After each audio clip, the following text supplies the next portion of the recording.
So, hello everyone. This is Michelle Hoskin, and this is David Braithwaite from Citrus Financial in Hildenborough. So, David is a huge, massive friend of mine. I'm fan. That can be both. It was a Freudian slip. David is probably one of my most important friends in financial services, and I met David at MDRT in 2011. Yeah, it was Atlanta. Was it Atlanta? I think it was Atlanta, wasn't it? It was Atlanta, yeah. And at the same year, he also introduced me to Doug Bennett. And if we ever have the opportunity, we'll get Doug on a WOW Hour because that'll be hilarious.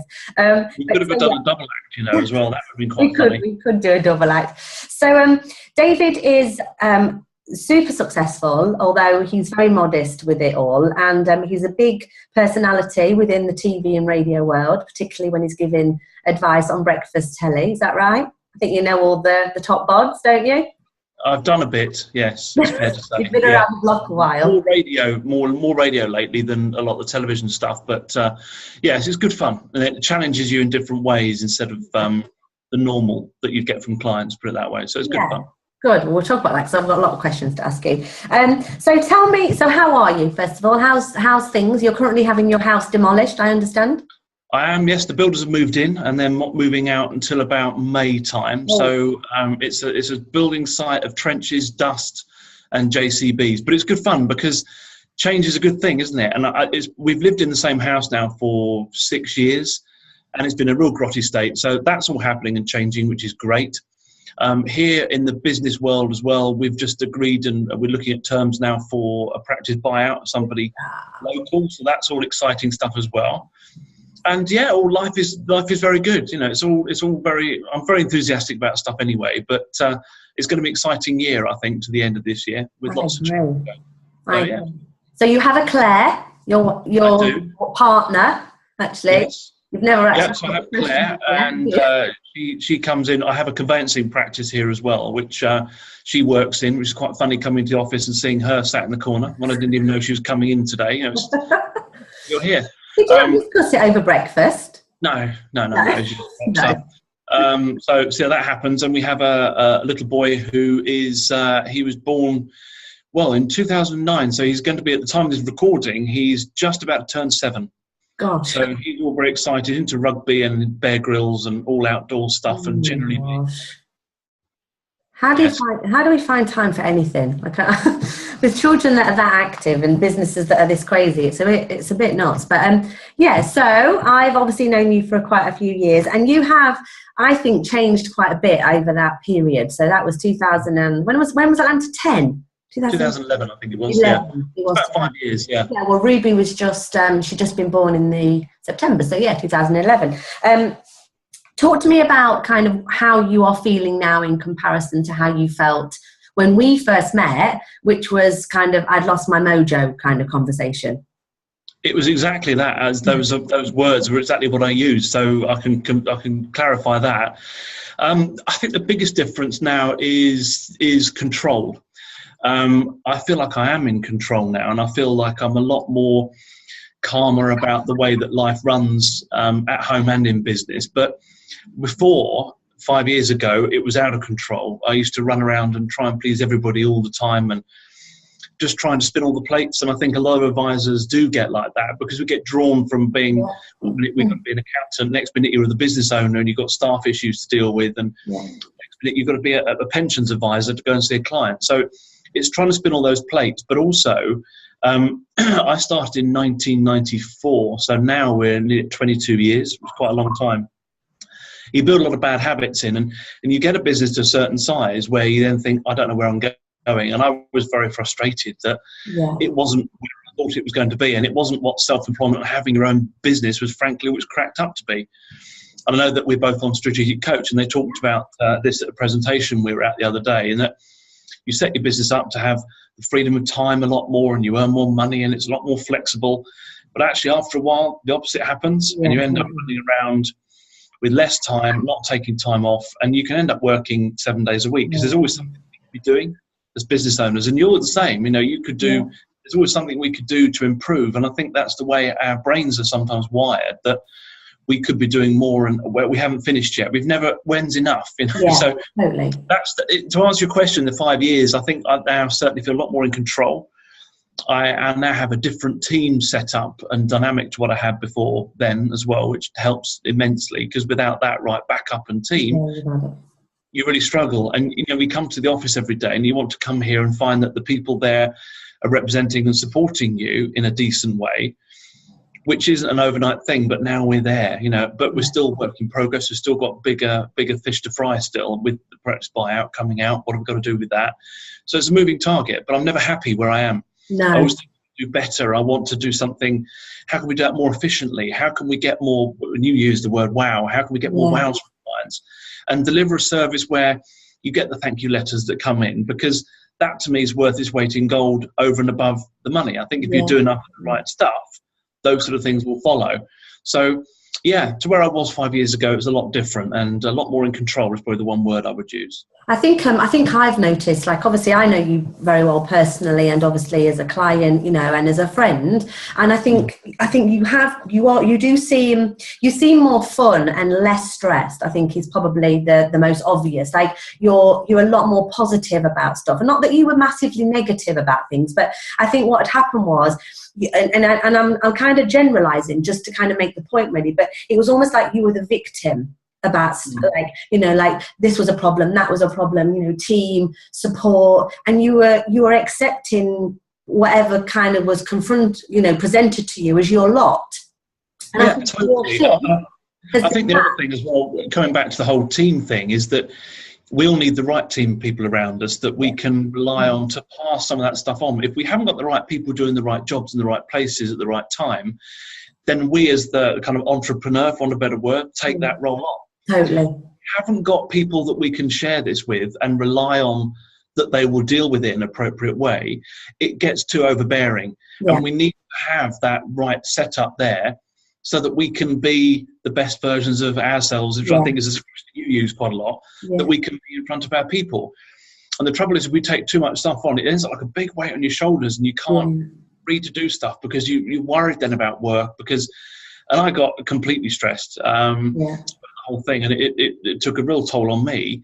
But what I have different now is that I have the people that I can rely on that can take some of that stuff that was stressing me away from me, and I pay them stress about it, not me. Well, and also you have the mindset now that actually it's not your job to take that stuff on. You've almost, before it was like, I'll do that, I'll take that. Well, I don't know how to do it, but I'll figure it out. And it was just more and more and more. Whereas now you're going, I don't know, Kelly can sort that, or I don't know, Nikki can sort that. And one of the things as well I remember from the journey that we went through together was, you know, you were putting up with people in your business that quite frankly shouldn't have been there. And you knew it, they knew it, but you were hanging on to them because you thought you were doing them a favour, doing the right thing. To talk about that. Well, I think the thing is, if you have instinctively, if you have the wrong person in your team, I think we kind of know it. Yeah, absolutely. The trouble is, with the people that we are, I think inherently we're all nice, decent people. And what we want is sometimes we want those people to be people that they're not. Yeah.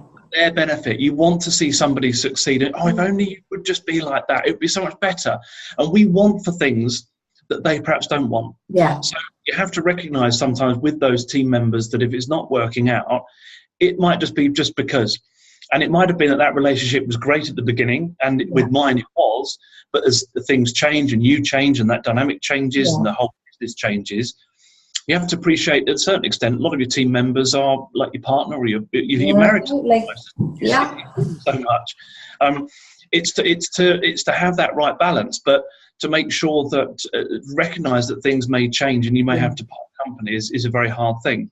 Well, it's emotional. It's massively emotional. And I think I remember saying to you, what, the people that have got you here aren't going to be the people that are going to get you there. But it's quite hard for you to see that at the time. It is, but there's also that fear of failure in that you take this person on and you look a bit silly. And there's a big pride thing around us. And I've got a huge amount of pride. I don't know anybody that hasn't got that pride. Otherwise, you're probably in the wrong job. Yeah, totally right. The whole thing of, well, if I have to let this person go, it's kind of failed. Or actually, if I let that person go, who's going to take on that workload? Well, it's going to be coming to me again. I don't want the stress. So you kind of battle with the two people on your shoulder. One says, what you should do that's sensible, and actually, and you reach this tipping point. And I think it's the same with anything where, whether you're buying a house or changing a car or whatever, everything's great until you realise that it could be different, and then you start seeing all the problems, and you have to reach this tipping point where you think enough's enough. And even though you know you're going to go through a world of pain, that pain is nothing compared to the kind of the new world the grass is greener on, is going to be far better for you. You have to reach that tipping point to make that decision and do it. You've just got to go cold turkey on it. I mean, I'm not being funny. Every firm that I've worked with over the past 10 years, and I've walked in, and yours was no different, and said, they're not right, he's not right, she's not right. It's come out in the wash that he wasn't right, she wasn't right, and he wasn't right. And they've ended up parting companies. So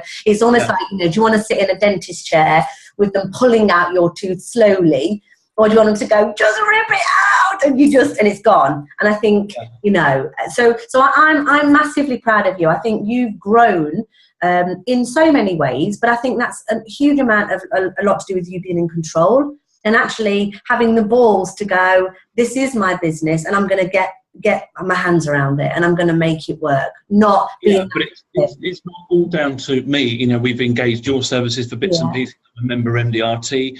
I do strategic coach. My network of people that I hang around with is also different compared to where it was 5 years ago. So it's the sum of all the parts. It isn't just me having, you said at the beginning, I'm modest. I am. I don't think I'm a superhero at all. I'm just a normal guy that listens to people and goes, actually, they know what they're talking about. I'll follow that. That's right. That's where I want to be. And it isn't always an easy thing, but if you hang around with the right people and you invest your time and your money into the services that maybe you don't have yourself. And for me, I was rubbish at HR. I still am. Hate it. I can't stand HR. So I'll get people in that can.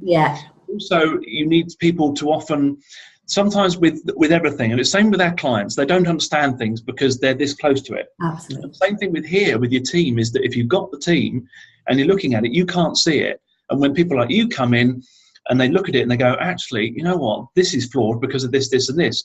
Because it's different for you because you have no vested interest, and none of these people are employees. You can be as hard and as cruel as you want. And sometimes truth hurts, but it's kind of what you need to hear. And I think people would rather hear the truth than know, because it's going to ultimately help them move further forward. If not, they shouldn't be getting people in to maybe look at it. That's the answer. Well, you're right. I mean, I think, as I have become, and this could be a good thing or a bad thing, right? But, yes, we are on Strategic Coach. And one of the things that Strategic Coach teaches us is to only operate within our unique ability. Well, when I am truly in my unique ability, my size 5 Dr. Martens and my straight talking, honest, tell it like it is, brutalness is me in my truest form. But advisors seem to like it because I haven't got time to beat around the bush, and they haven't got time for me to beat around the bush. I've got to go straight in for the jugular. And brutally, sometimes I end up saying, you just got to man the hell up. Like, you've got to get these business guys balls and sort your shit out, because they're not. So I think you have taken the advice, and you've been influenced by the likes of MDRT and the people that you've met. Because I remember, I met with Caroline Banks for breakfast a few weeks ago, and I remember, and I quoted it back to her about 2 years ago. She said to me, when I was learning more about MDRT, she said, you'll never hear any MDRT member moan about RDR, about charging fees, about the little issues that are going on in the UK, because they've been exposed to a global market of advisors from 70 countries, listening and sharing ideas. So, all right, we can live in this little bubble, and there are many advisors that do stay in this little UK bubble, and that's fine. But definitely the ones that I see grow the most, like you. We look at Doug. I mean, he phones me yesterday going, look, I need to expand again. Any ideas on power planning? And I'm like, well, actually, I've got flipping tons. But, like, he's growing, and there's others that have just massively benefited from surrounding themselves with awesome people. It's right, isn't it? It's a huge difference, and it goes the same not just in your work life, but also in your personal life as well, isn't it? If you hang around with the right people, then you get the right influence. And I think also, I think it raises your idea of normal. I was always this sort of person where I knew I wanted to have a big business. I don't know quite how it's going to look, but I knew it could be really, really good. But when you're going along the sort of journey, you sometimes lose your way and you think, well, perhaps this is all there is to it. But you hang around with some of these people that inspire you. You know, the sort of people that when you see them, you come away feeling happier of having been with them. And the same can happen with clients, can't you? You get the right clients, So you're talking about your size 5 DMs and you rock up doing all this sort of stuff. I do all the stuff that I do, and I just feel like I'm having fun with it now. Yeah, no, it doesn't feel like work, does it? Whereas, like, no, it isn't. And before it was like it was just a means to an end. Where it's a completely different dynamic now compared to where it was. But it is huge. But your idea of like I was saying about your idea of normal, if you hang around with people, and I've spent some time with some people who have got 100, 200 million funds under management quite comfortably. So I know what I've got, and I know what they've got, and you think, well, if I hang around with these people, they're going to certainly open your mind and change your thinking if that's what you want. And that's the crucial thing, is some people don't want it, and that's fine too. You know, so don't beat yourself up. Oh, actually, if you're happy where you are, stay where you are, and that's a good thing. And that's cool, isn't it? Yeah, there's lots of people that are quite happy like that, and but for me, it was always about being a better business, having more control, and getting back to why I actually started this thing in the first place. And how many have lost that way? Like, how many have lost the purpose, the reason they did? I mean, I asked her, I ask all the time, but I'll ask people to tell the stories of why they became a financial advisor. And some of these stories are very emotional stories. There's been death involved, there's been illnesses involved, there've been divorces involved. And, and I'll say, so how many people know that story? And they go, well, I haven't told anybody. Like, why the hell not? Now, this is what people are wanting to hear from you. But one of the things I want to move on to, I want to cover it. You had quite a severe accident skiing. It's your own flipping fault, right? But one thing that struck me through all of the time that you were massively out of action was your mental attitude. Now, I'm sure, knowing you the way I do, there was moments when you wanted to die. Like, you were lying in that bed with your leg up, thinking, what the hell am I doing? But I broke my lower leg and ankle, just in case thinking it was the neck, and I was, But the picture basically the harrowing moment that I got was when David sent me a message and said, if the surgeon said if I cut the skin around my ankle, my foot would fall off. Was that true? Yeah. So what was interesting is that, I was positive about the whole thing because there was nothing I could do about it, and being miserable, there wasn't anything. The only time I felt down about it, I got frustrated, was when I couldn't get up the stairs once because I had to go up and shuffle up on my bum. I just want to go upstairs, and I can't even do that. That was the only time, but the rest of it, you just have to think, actually, what can we do with this? And it is what it is. By being moaning about it, it's not going to change the outcome. No. At all. It has happened, and actually, let's play with this. What can we do when I'm like this? Yeah. And I've got an amazing client who's a very well-known person who I had to cancel twice, and eventually went to see her for a third appointment. After my second operation, I was on crutches and everything else. I couldn't do anything. Finally get to her house, and here's somebody that's really well known to TV, very important client, my first meeting. And she opens the door and she looks at me and goes, oh, no. I've got an upside-down house. My lounge and my dining and everything's upstairs, and my bedrooms are downstairs. So there was nothing more for it. I said, unfortunately, can you take my rucksack, my crutches? I'm going upstairs on my bum. And that was our first meeting. But she's remembered that, and it's great. But I just think if you're honest about the whole thing. But what was good from here was that pretty much from February till about April, May time, I couldn't come in here a lot. So the team had to do a lot of stuff. Yeah. And they had to deal with it and cope with stuff, and clients couldn't be seen, appointments couldn't be made, I couldn't go out, people couldn't see me, and we had one of our best, I think it was our best ever March. You know what? That's exactly what I bang on about all the flipping time. Do you know what? I mean, I don't know, because I haven't really spoken to any of the team properly in the period that this happened. But when I would suspect that when you let teams do their jobs without trying to micromanage them and being there. And I say to you guys all the time, like, get out of the goddamn office. Like, don't have a desk, don't go in. I'm banned from my office, so why shouldn't you be banned from yours? But yeah, they've done great, haven't they? Amazing job. They were absolutely superb. And it's amazing how much you can adapt and change. Oh, totally. You have no choice but to do so. And it is a really interesting experiment to do. Okay, a bit painful, arguably, to find out, but it has given me incredible strength and confidence in the guys that are here, that we can cope with this sort of stuff, which we couldn't have done 5 years ago. No. It would have been nightmare. Yeah. Whereas now it's actually, and sure, it probably helps. Your positive mental attitude helps loads of things, but not worrying about the office. Yeah. Yeah, of course it has, and that helps keep you positive and happy when it hits the fan. And the more you can stay happy when you go lower, the easier life's going to be, frankly. Yeah, totally. I think it's amazing. I think you're amazing for the whole mental state that you were in during that whole time. Advice I would give to any advisor is, rather than wait until your ankle snaps off, I mean, literally put your own back against the wall with a shotgun to your head and instinctively make this change and just do it.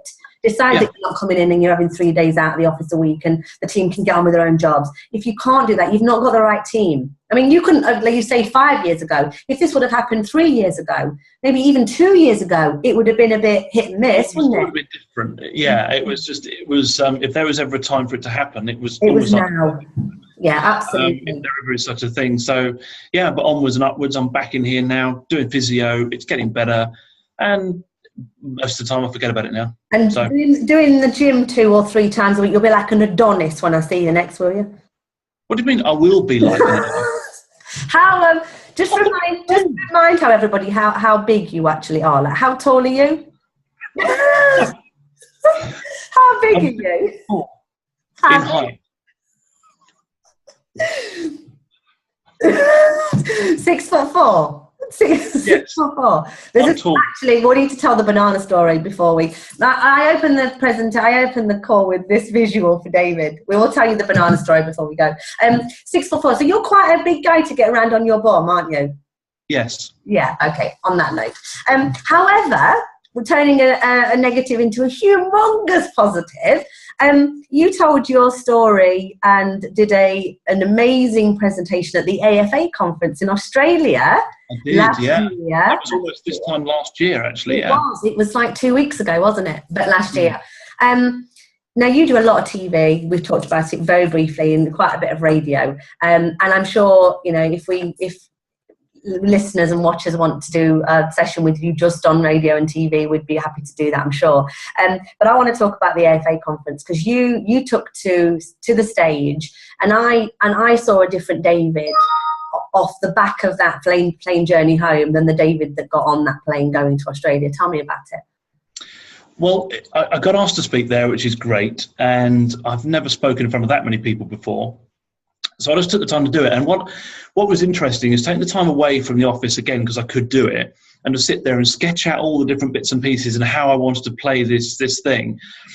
And I practiced it, and I knew what I was going to do and how I was going to deliver it, but it was authentically, absolutely me. Yeah. It wasn't anything that somebody had written for me. It was all my own work, sort of thing. And I was the only speaker, 45 minutes.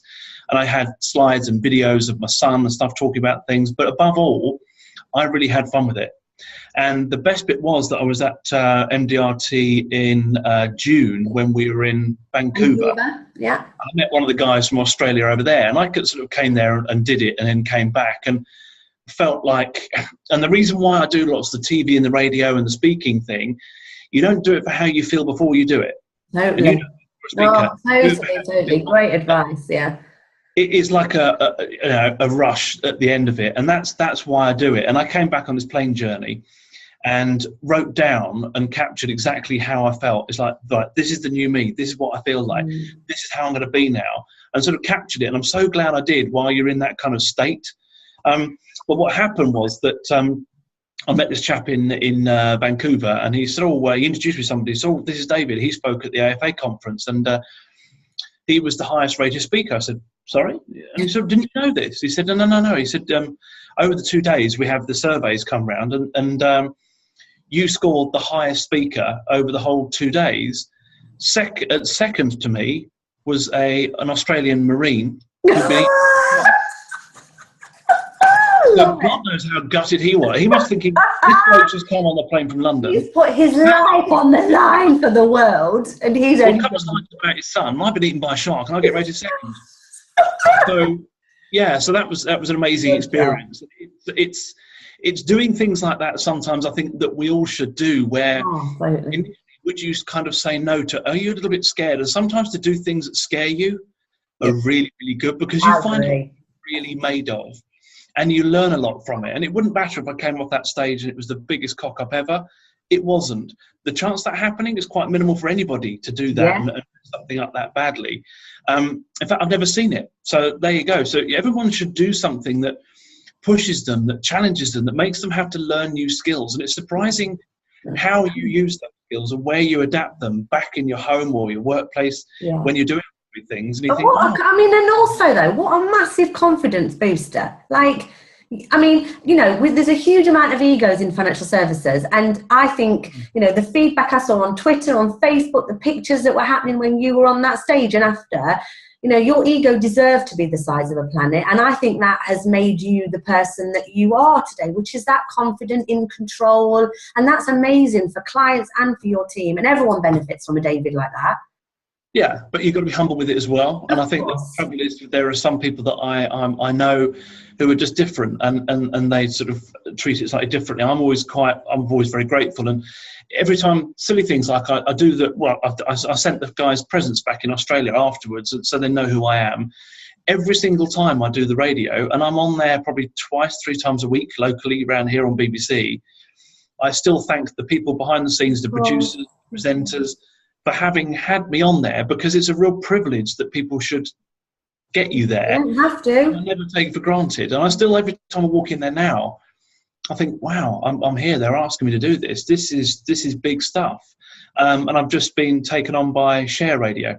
Yeah, wicked. So now I'm now doing Share as in share, or as in shares, yeah, as in Share Radio. It's a DAB internet only thing. Oh, okay. I'm not too sure how many people listen to it, mind you. Yeah, but it's there. It's there, and it's a good experience to do that kind of stuff. And that came as a springboard as a result of doing the BBC stuff, you know, because I had the experience. I met somebody who knew somebody there, and my name got passed around. And it's just, you don't know where these things lead, do you? And well, the thing is, you know what I think that needs to be taken away from this little story, really, is that you don't know what you're capable of unless you try. Like, you know, you almost, you know, when I remember when with the very first conversations, and it was like, do you know anyone who can, you know, could do the AFA presentation? And straight away, you were top of my list. I was like, you need to speak to David Braithwaite. And I remember thinking, he's going to, and just before I'd even spoken to you about it, I was like, he's going to nail it. And absolutely nail it, because you speak from the heart. So, but you've never done anything like that before. And while you might present in front of millions of people on the TV or the radio, they're not physically there. There's no bodies there. Completely different experience. Completely different experience. So you know, I'm massively proud of what you did and what you achieve all the time, every day. I'm proud of what you did when you flipping nearly ripped your leg to bits. How you've tackled stuff, and it's good, because people don't praise enough, and you know, we all go through our working weeks doing the right thing and trying to do the best, and sometimes we all need a bit of a pat on the back. So, you know, I think there's a lot to do still. There's lots to do in my business, your business, and probably everybody's business that's watching this. But good job, like, you know, it's but the job that we all do is incredibly valuable. You know, we do add value to these clients' lives, and I think sometimes we can always take ourselves for granted. The amount of hours that we have. I just read a book called Bounce, and it talks about how many hours that you have to have. They worked out apparently it's 10,000 hours to become a. Who's the author of Bounce? I don't know. Just put it in. We'll put it in the show notes. Careful googling that, you don't know what you might get, but. If you look it up, but it talks about it's 10,000 hours, and we worked out, well, actually, to become an expert, and lots of advisors that are watching this have got well over 10,000 hours under their belt, and so we don't sometimes take that seriously as the credit that we all deserve for the valuable job. And I was with a client last night, and it was a completely different. He's dying, and we did all the bits and pieces for them. And I've known them for over 20 years, seen the kids grow from babies to working now. And this chap has got weeks left to live, and it really affected me last night, because I came back and I got a bit upset when I got home, because it brings it all home. But at the end of the meeting, the guy he keeps dropping out of consciousness. He sort of held his hand out, and his wife had left the room, and he beckoned me over. He said, "Can you come over here?" I was like, "What's this?" And he held my hand and wouldn't let go, shaking my hand. And he said, "I can't thank you enough for what you've done for my family. I can now die in peace." Oh my, oh my God. And you think, the things that we do, and how many people do we touch like that, all of us that are watching this, and we take it for granted. We think it's a sale, it's the next policy, whatever it is. But actually, the underlying reason we do this job is to protect people and to make sure that if it hits the fan that they're okay. And if worst case scenario, they survive and they retire, hey, they're going to be comfortable. And that was a real thing for me last night, what really brought it home about the effect that I've had on this family. And he can't thank me enough. And this is a guy who probably isn't going to be around this time next week, who I know is a friend. But it's incredibly powerful. But we've all got people like that.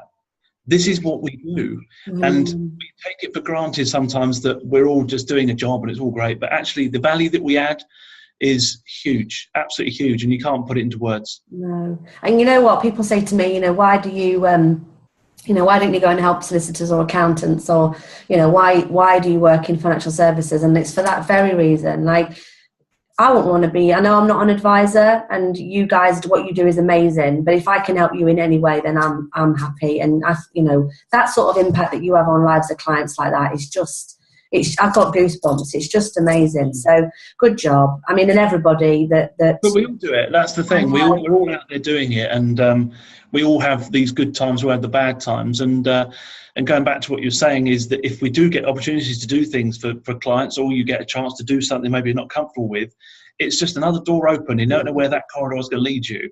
And from going off the back of the AFA, I then got to speak in Vancouver in front of 11,600 people. What's that about? You did. But that wouldn't have happened had I not have done the first bit. And everything, and you think, well, where's it going to lead now? And it's all that sort of exciting journey that we're all on. And on the coach tools that we do, one of the things that we do in our workshops is we set down our goals for 1 year, 3 years, lifetime, and you write down these bits and pieces. And you carry this little planner around with you for 3 months, as you know. I've looked back through some of the old ones to where I was there back 6, 7 years ago. And then you know how far you've come. Totally. Sometimes we're thinking, we've got to get good, we've got to get better at this, and I'm not good enough. Actually, look back at where you were, and then you'll see how far you have actually come. And I know. You haven't grown. We probably have a lot more than what we do. So much. And I was thrilled that you agreed to do this WOW Hour, because, out of probably, other than Doug, and I think probably that's the reason it's Doug, is because we're a little unit of 3 and we mixed in the same circles. Doug's on coach. So I think, definitely you're one of those people that has grown the most since I've known you, personally and in business. So I am absolutely thrilled for you, my friend, and you know how much I love you. And the banana story, for anybody that's actually interested, was David and I flew business class. David always flashes around in posh class, but I decided I had friends and clients that worked at BA. So we flew business class, and the problem was that we were positioned like kind of this way. So I was slightly behind him, and his head was in front of me. Well, he had his headphones on because he was trying to block me out as much as possible. And I had a little stash of bananas, and the only way I could get his attention. Because if you go on a plane with hand luggage, the first thing you want to pack, of course, instead of headphones, iPad, phone, it's bananas. But I had my bananas, right? Because I need my proteins and my potassiums and all that. So the only way I could reach him and to get him to pay any attention to me was to keep tapping him on his head with this bloody banana, right? And it drove him nuts. But we had such a good time, didn't we? We did, yes. It was very funny. It's the same now when you're not. I didn't react to the head tapping, then Michelle would reach around the side and poke it in your ear. So that happened as well. Like an annoying little sister. So yes, that's a really good description, actually. No, I didn't mean it. So right. So as the time of this recording, I'm seeing David in 2 days. Tomorrow, strategic coach. So we are on our 8th year. I think it's 8th, yeah, 7th or 8th. Year in strategic coach. I've lost track. Yeah. I know. Well, I checked my years, and it's the 8th year. So I will see you Thursday tomorrow. Yeah. And in the meantime, it's been an absolute pleasure. But lastly, just to close, if you could give one tip to somebody who was presented with the opportunity to speak or do some presentations, give us a tip. Give us a tip that you would share with them. Being the Yoda of presentations. Go on, say that again. Visualize it. Yeah. I think that too often that we do, and the same thing with sports people, it doesn't matter what you do, you get hung up on the detail and think, oh, I've got to do this, got to do that right. Just take some time just to think about it and play a little video of it working for you in your head. Yeah. And rehearse it as though it's live and expect the outcomes that happen. I did that for Australia and it worked brilliantly. Yeah, I knew exactly what I was going to do, where I was going to stand, how I was going to walk, and I walked out on stage the day before, even though I wasn't presenting anything, just so I could see it. So in my head, I could then set my little personal video up to be the correct stage and how it looked. And visualize it has an amazing, powerful effect. And if you see it a success, it will be. Yeah, good job. Thank you, David. If you ask me something, just do it.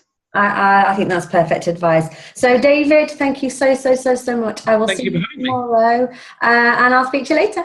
Bye. Okay, take care. Bye-bye.